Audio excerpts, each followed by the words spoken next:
folks. Welcome to Our City Matters. We have guests today, very important, back to legislation and back to candidacies. So today we have Ralph Boehm from Litchfield, who is running for District 18 for Senate in New Hampshire against Donna Soucy. Welcome. Thank you for coming. Thank you. And we have Victoria Sullivan, a state rep. Well, by the way, Ralph is a state rep also. And Victoria Sullivan, a state rep also from Ward 9, and is also on the Education Committee with Ralph. That's right. So we have the twosome here today. So we're going to learn a lot about education and about Ralph's campaign for Senate. So why don't we get started with Ralph and let us know how you're doing here with your campaign and why you're running for Senate. Hey, thank you.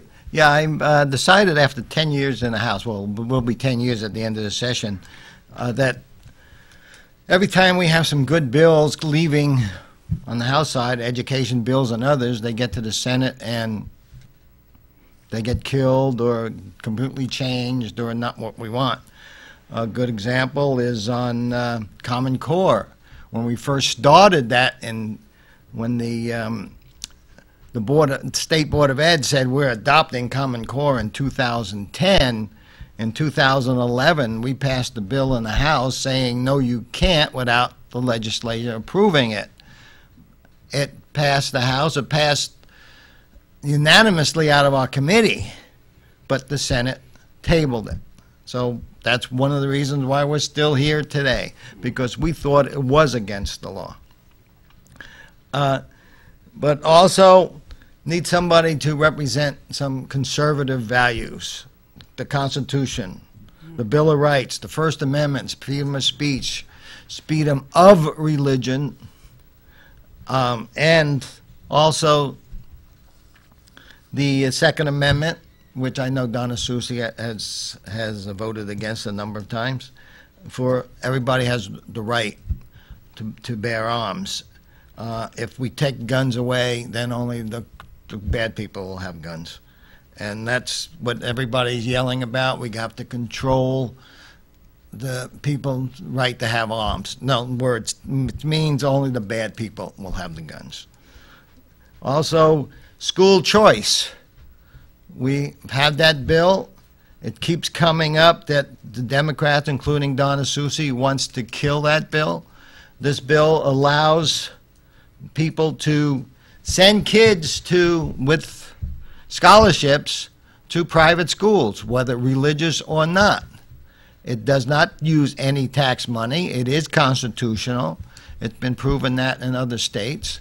But allowing poor people, middle-class people, not just the rich, to send their kids to private schools. Also, on, and mainly on charter school funding. We have 4 charter schools in Manchester, and some are serving children that would not make it in the regular school system.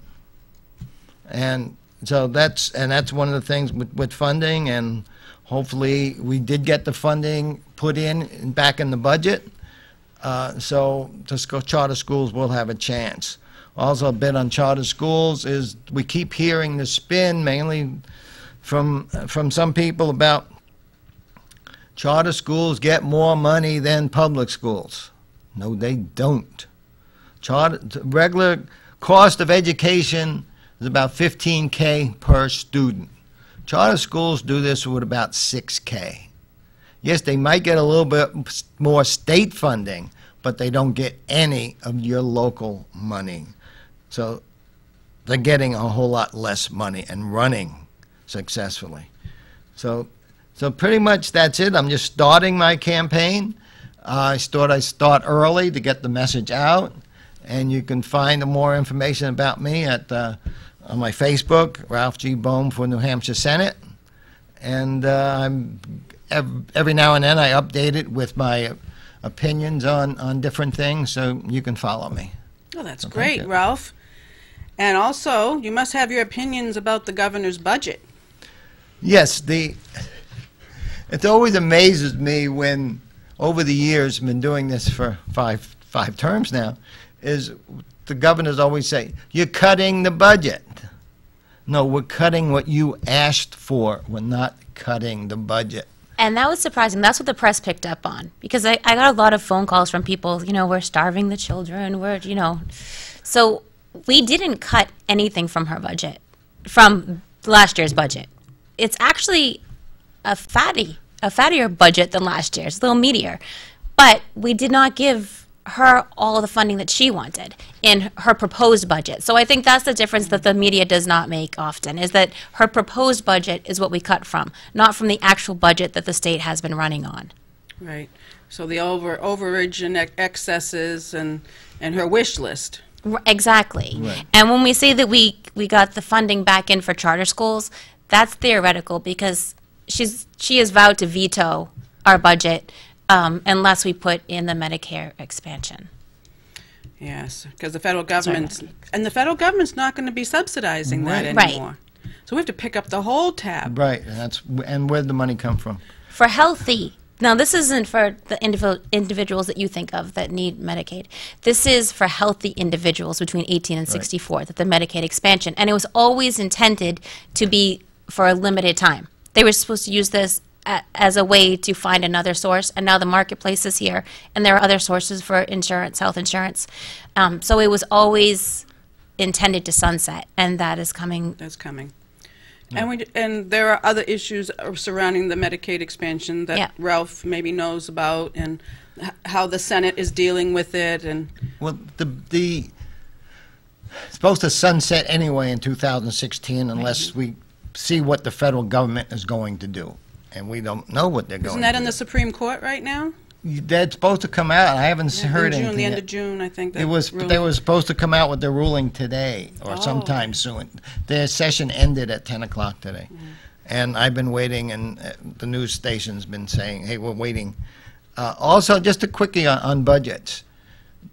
People don't realize this. They think maybe the state runs like the federal government. The federal government, which we know, just can spend, and they don't care what the deficit is or the national debt, which has doubled in the last 6 years.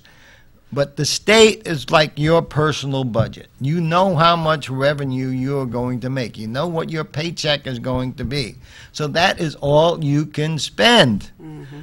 So we know what our revenue, we have to anticipate what the revenue is going to be, and we've been doing that a number of years, so we can calculate that pretty good. So that's what the budget cannot exceed that amount. Right. And so when people say we need money for this, and I always say back is, well, who do you want to cut so we can give you what you want? And no, we just want this. No, wait a minute, you can't. We don't have enough money, and that's the main issue on the budget. There are limitations. Right.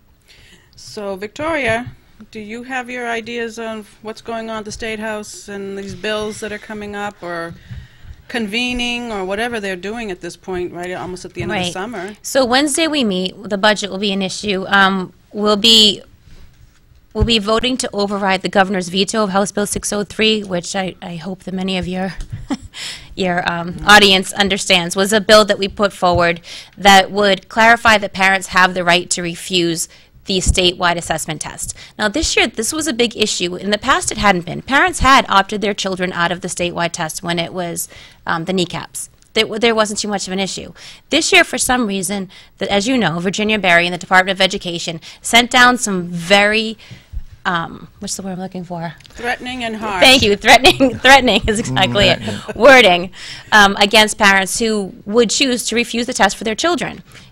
Districts were telling parents that it was actually illegal to opt their children out of this test. Out of a government test. Right. So we wanted to put into law just a clarification that, what the wording of the statute as it stands came from the Claremont decision, which meant that we had to provide an adequate education for all children. The opportunity for a constitutionally adequate education for all children. And the testing was part of just making sure that we reached those goals. It was never intended to withdraw parents' rights. So this was just a clarification of the law. And it passed the House, it had passed the Senate, it got to the governor's desk, and she vetoed it. And as Sid Glassner pointed out the other day on Rich Girard's show, he went through her veto pretty line by line, and it was pretty much rhetoric. None of it really had any substance to her veto.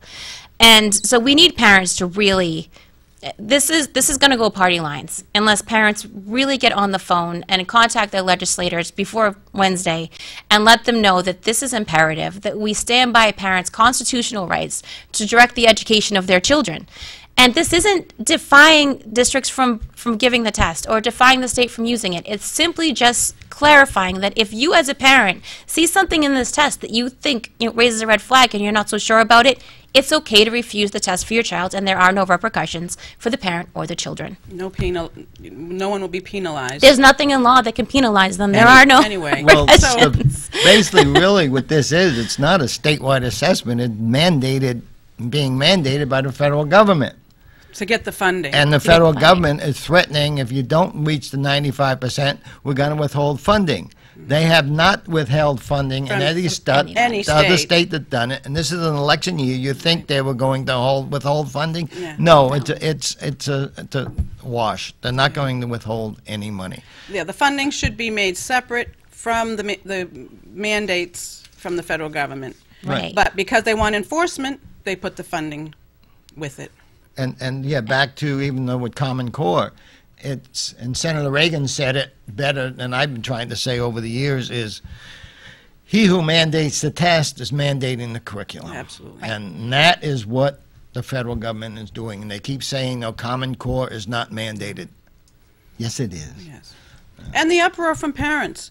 Parents are discerning for themselves that this is not something good for their children, for their families, or for their school districts, in fact.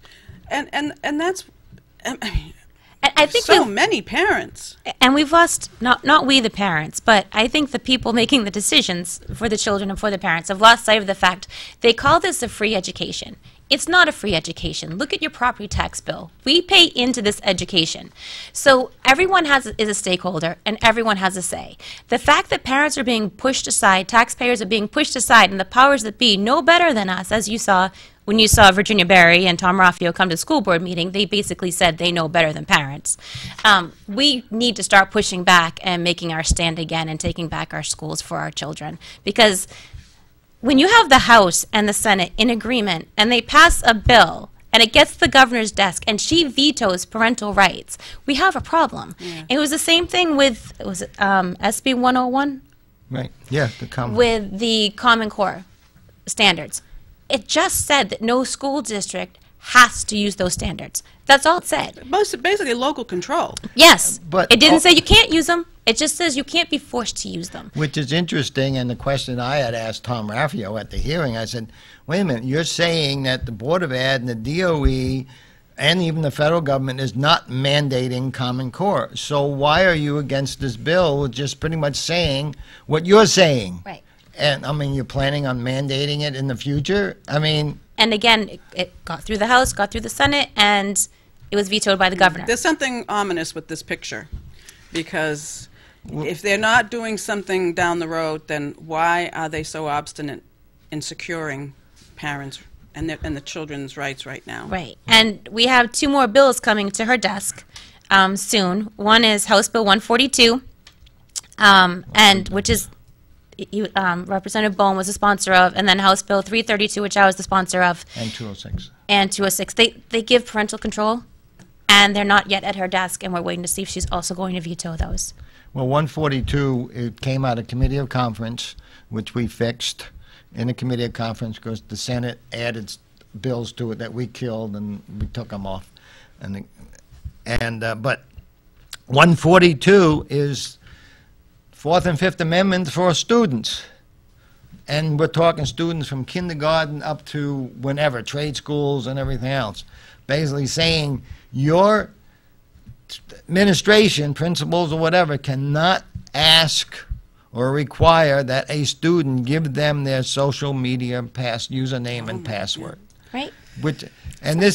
We tried to get this done last year, and this is amazing. I call this the omnipartisan bill, because the omni-political bill, because it's wanted by everybody. I mean, this was the only one bill, initially came through last year, and the Senate didn't want K through 12, and they killed it, but this year we fixed it. And here we have the New Hampshire Liberty Alliance, Cornerstone, and the ACLU all for the bill. And there was some language with all three of those organizations didn't want in the original bill. And here, last year when I was the ranking Republican on the committee because of the Democrat-controlled thing, Mary Guile, who was the chair, even put me in charge of the subcommittee. You know, because everybody wanted this. You know, and we fixed the language. I even had the ACLU draft the amendment, and somebody said if I would be working with the ACLU on something. But sometimes we need all to work together. So it's a good bill now. It'll be voted on this week, Wednesday on Committee of Conference, but that should go fine. So that's a good one.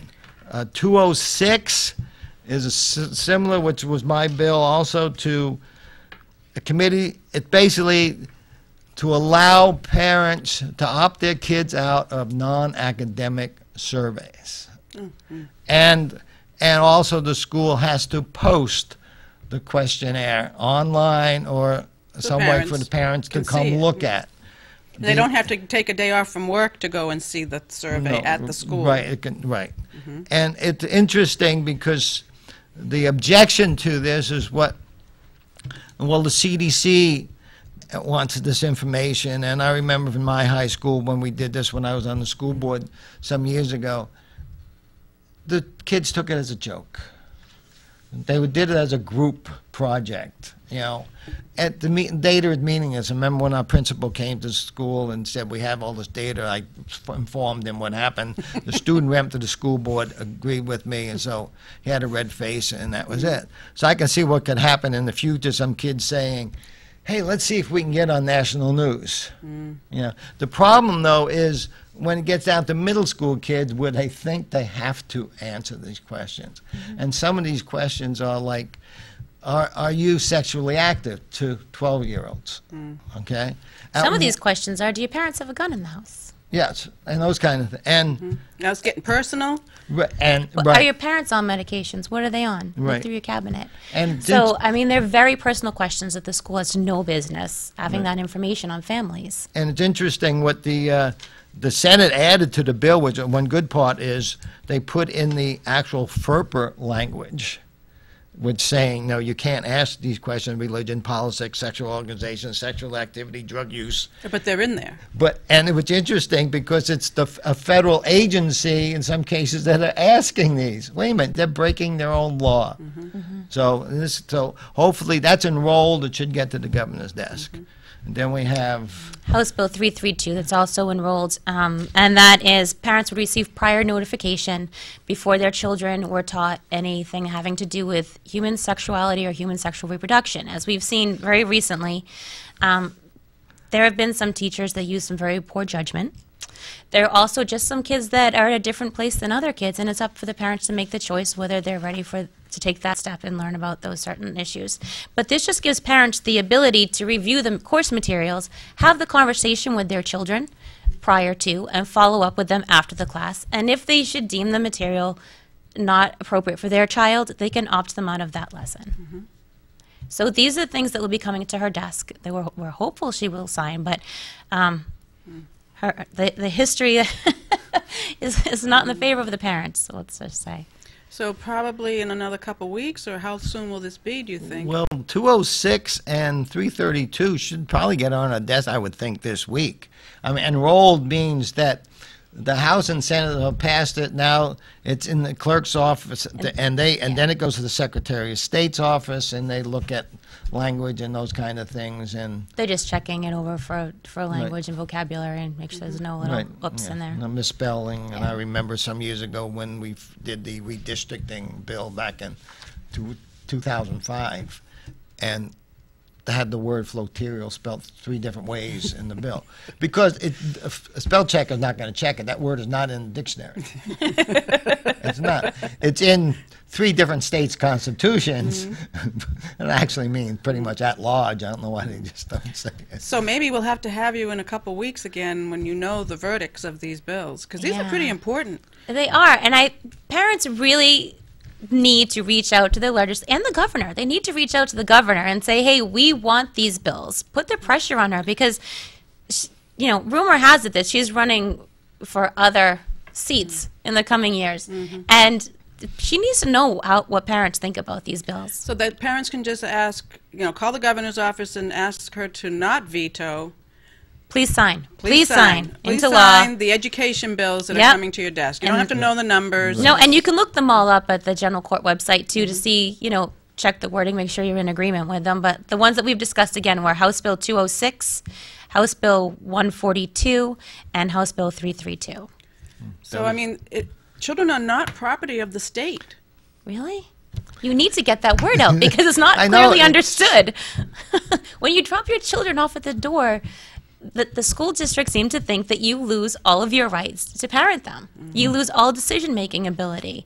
And as we had some emails going back and forth about this override, because we're really trying to get the veto overridden on House Bill 603 because we think it's very important.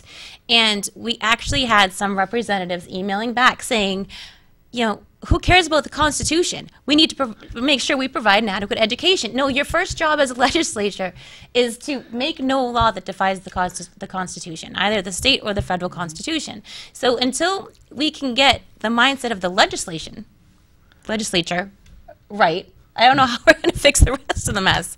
But, our Constitution comes first, and we're supposed to provide a constitutionally adequate education. And from what I understand, that was a dollar amount. That was never supposed to be defined curriculum or standards per se. I mean, the state does have standards. Exactly. But they're not the be-all and end-all for the adequate education mandate. Right. The Claremont decision, and I think our Representative Boehm knows more about this than I. He was there for it. Yeah. But it came out of funding, and that's where it came from. Some of the districts felt like they weren't receiving the funding that they Claremont in particular. Yeah, and then further after that, other towns took it. Londonderry was one. Took it to court too with the Claremont 2 decision, which said, okay, and the Supreme Court was very mild on this decision. They said, yes, the state is responsible for funding an adequate education,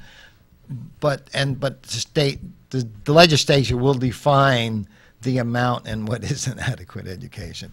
So funding. The funding wise, so we're only funding what $3,500 per student as compared to what $15,000 it costs. But yeah. And how are they merging? How are folks in the New Hampshire DOE merging the thought of funding with the standards and curriculum per se? I mean, standards. Let's say standards. Well, they're trying to merge the two. Well, they're in like cahoots with the feds, and we know it's against the federal law for the U.S. government to mandate education, but they are, and by threatening to take away, for example, your Title I money, which is the money going to your poorest kids, most needy. Poor school districts for the poor kids. So if you get Title I money, then the school gets more money from the feds, and they're threatening to take away from the most needy school districts, for example, which is ridiculous, but that's the threat. And the DOE seems to be involved with that. My thing is, why did they even go for a waiver for No Child Left Behind? Because when No Child Left Behind came out, I looked at it and I said, this is a failure. When it first came out, I said, no way we're going to meet that. And sure enough, it came to 10 years after it came out, they said, oh, we're going to adopt Common Core and we'll use that in the waiver. But why did it even have a waiver? Because it would have shown that 97% of the school districts in the state would have failed No Child Left Behind, which means, to me, would have shown that, No Child Left Behind was a bad bill. Yeah, other surveys and statistics say that New Hampshire is like fourth in Yeah, I was on, up till this year, the New England Board of Higher Ed. And that's one of the things we looked at, and I remember at one of our meetings last year, Massachusetts and New Hampshire, if you look at the 50 states as separate countries, we're in the top 10 in the world. Mm-hmm. So we're not failing. And now we're lowering. We don't need to be fixed. We're making it worse. We're making it worse. And we don't need to be fixed. No, right, No. right. So anyhow, we're coming to the close soon. And so we're going to have you on again. Okay. Because we need to hear what the resolve is I'm on hopeful. these bills. Let's be hopeful. I'm hopeful we're going to come back with some really positive news about these bills and say that the governor did the right thing and stood by parents and stood by the votes of the House and the Senate, because that's why we're there. And it's not often we're in agreement. And when we are, we should really get those bills passed into law. 142, I hear, is a go, because Catherine Rogers, who was the prime sponsor on this bill, and last year when she testified to the Senate at their hearing, she said, and Representative Boehm and I don't agree on too much, but we agree on this bill. And 142 is the one about social Facebook, media, all social media. Social media. Social media protection. And people complain about that, well, this bullying thing. No, because it has nothing to do with bullying. There has to be some privacy. Right. And what the kids do at home is none of the school's business. Yeah, and that's another problem. The principal has become the guardian of these kids. When they do things out of school, they get punished in school, and that's not right either. You know, parents need to take responsibility for their children, and we're capable of doing that. And there are ways of getting, for example, you can go on Facebook, look at anybody's account and see what's there. I mean, you don't need Passwords. Most kids aren't smart enough to put up privacy. But also, too, in a lot of cases with younger kids, the username and password is the parents. Well, how old are you supposed to be before you can even have a Facebook account? 12. 13. 13. 13. And I heard some teacher saying on some radio show saying, no, she would tell the kid's parents that your kid is only 11, not supposed to be on Facebook. And the parents would say, so what? So the teacher started calling Facebook and saying this. And they get kicked off. Well, we're going to have to resume this conversation another day.